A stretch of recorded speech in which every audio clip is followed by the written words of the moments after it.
Good morning. तो आज अब हम बात करेंगे कि अंग्रेजी माध्यम में मेडिकल एजुकेशन को बदलकर हिंदी या वर्नाकुलर माध्यम में मेडिकल एजुकेशन शुरू करने की डिबेट है मध्य प्रदेश शासन द्वारा, उसको किस एंगल से देखा जाए।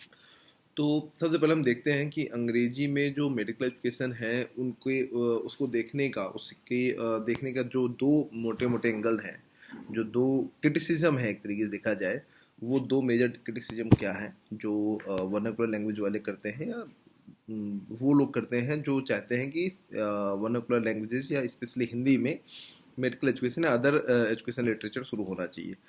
तो पहला डिबेट तो ये है कि ये अंग्रेजी भाषा के वर्चस्व को स्थापित करता है।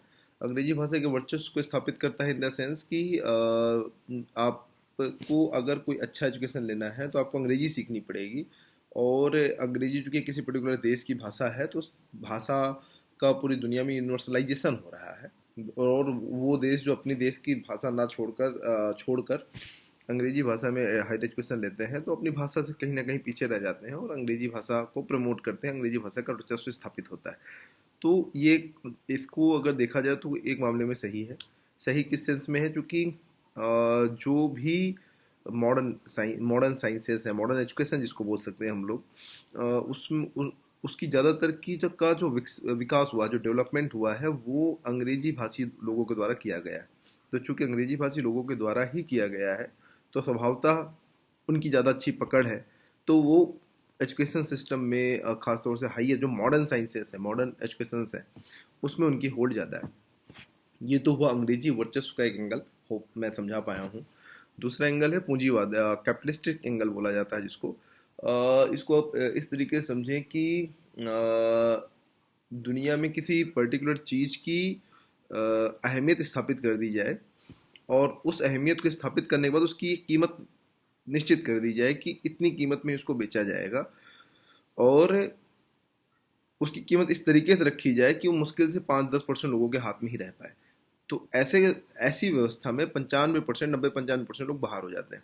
अंग्रेजी ऐसी एक व्यवस्था का पार्ट माना जा सकता है। कैसे माना जा सकता है, हम केवल भारत के संदर्भ में इस बात को समझेंगे, अंतर्राष्ट्रीय संदर्भ में हो सकता है समीकरण थोड़ा बदल जाए। अंग्रेजी का वर्चस्व आज स्थापित है, not only in education system, everywhere, in bureaucracy, in businesses, in media, everywhere अंग्रेजी का वर्चस्व स्थापित है। और अंग्रेजी एक उत्पाद भी है, उत्पाद इन द सेंस कि अंग्रेजी अगर आपको सीखनी है तो सीखने के क्या तरीके हो सकते हैं। एक तो आपके घर से आप कुछ भाषा सीखते हैं, उससे इनफॉर्मल व्यवस्था में अगर आप कोई भाषा सीखते भी हैं तो वो बहुत ज़्यादा आपके एजुकेशन सिस्टम का पार्ट नहीं बनती। आप उस भाषा में को एजुकेशन सिस्टम का पार्ट बना सकते हैं, इसको फॉर्मल तरीके से सीखते हैं। फॉर्मल तरीका क्या है? फॉर्मल तरीका ये है कि आप किसी प्राइवेट स्कूल में या किसी ऐसे स्कूल में जाएं जहाँ पे अंग्रेजी बचपन से पढ़ाई जाती है, तो और उसकी कीमत बना दी गई है। मतलब उस शिक्षा को खरीदने के लिए एक निश्चित कीमत बना दी गई है कि आप इस कीमत में इसको खरीद सकते हैं। अब ऐसे में क्या होता है कि मैं किसी स्कूल का नाम नहीं लेना चाहता हूँ, मान लीजिए कोई एबीसी स्कूल है, एबीसी पब्लिक स्कूल है। एबीसी पब्लिक स्कूल की फीस मानते हैं कि 1000 रुपये पर मंथ, 2000 रुपये पर मंथ। ऐसे में क्या होगा कि जिनकी भी परचेजिंग कैपेसिटी अपने बच्चे के एजुकेशन के लिए 1000-2000 से कम है, वो उस व्यवस्था से अपने आप बाहर होते चले जाएंगे।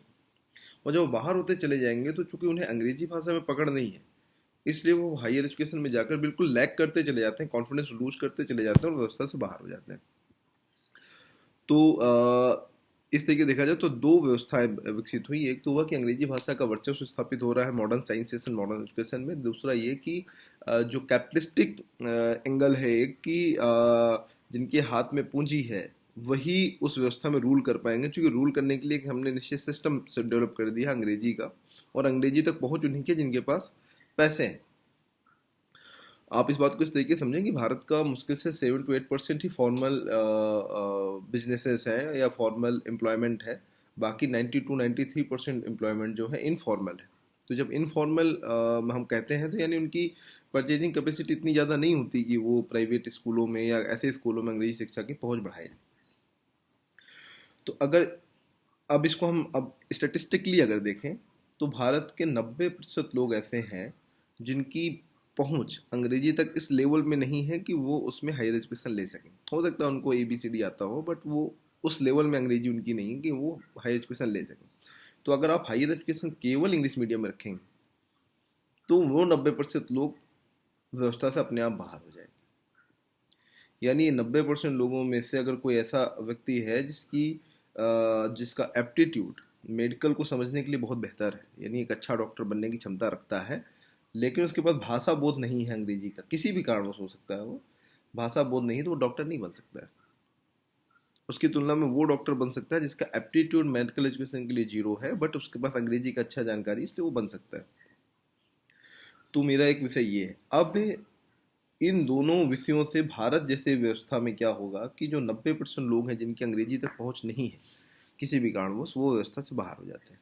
और जब किसी देश में 90% लोग बाहर हैं तो एक तो फेयर कंपटीशन नहीं, 10% लोग ही कंपटीशन में रह गए। दूसरा ये कि 90% लोग डायरेक्टली देश के विकास में मतलब अब हम in terms of not medical education के इन टर्म्स ऑफ नहीं बात करेंगे, हम ओवरऑल बात करेंगे। तो वो भारत के विकास में 90% लोग व्यवस्था से ही विकास के बाहर हो गए, तो उनका योगदान वो चाहकर भी नहीं कर सकते और हो भी नहीं रहा है। तो इस व्यवस्था को बदलने का क्या तरीका हो सकता है? एक तरीका तो ये हो सकता है कि हम पूरा का पूरा education system started from primary education to higher education हम वर्नाकुलर लैंग्वेज में ख़त्म कर दें, केवल इंग्लिश में रखें। इससे क्या होगा कि लोग बचपन से अंग्रेजी पढ़ेंगे, चाहे वो सरकारी स्कूल हो, प्राइवेट स्कूल हो, कोई भी स्कूल हो, अंग्रेजी में ही बातचीत होगी, अंग्रेजी में ही स्कूल में एजुकेशन होगा, अंग्रेजी में ही आंसर लिखे जाएंगे। तो बाद में सारी समस्याओं का खात्मा हो जाएगा। लोग अपने आप जब तक हायर एजुकेशन में पहुंचेंगे तब तक उनका अंग्रेजी में पकड़ इस तरीके का हो जाएगा कि वो मेडिकल एजुकेशन अच्छे से कर सकें। या हम हायर एजुकेशन को वर्नाकुलर लैंग्वेजेस में शुरू करें। इन दोनों सोल्यूशन में जो मेरा ओपिनियन है, जो कि ज़्यादातर लोगों का ओपिनियन होगा, कि हमें हायर एजुकेशन को वर्नाकुलर लैंग्वेजेस में शुरू करना चाहिए, ताकि इस 90% लोगों को भी हम व्यवस्था में ला पाए। और अंग्रेजी जो कि कैपिटलिस्टिक उत्पाद है, उसके कारण देश के विकास में 90% लोगों को पीछे ना छोड़ा जाए। दूसरा ये कि जो अंग्रेजी का वर्चस्व है हायर एजुकेशन में, उसमें भी थोड़ी हिस्सेदारी होनी चाहिए। मतलब हिंदी की भी एक हिस्सेदारी या तमिल की हिस्सेदारी बढ़नी चाहिए, ताकि हमारे जो लोकल भाषाओं में बातचीत करने वाले लोग हैं वो भी दुनिया के विकास में, मेडिकल के विकास में अपना योगदान दे पाएँ। आई होप कि ये बात जो मैंने कही है थोड़ा मैं आपको समझ में आई होगी। Okay, thank you. जय हिंद।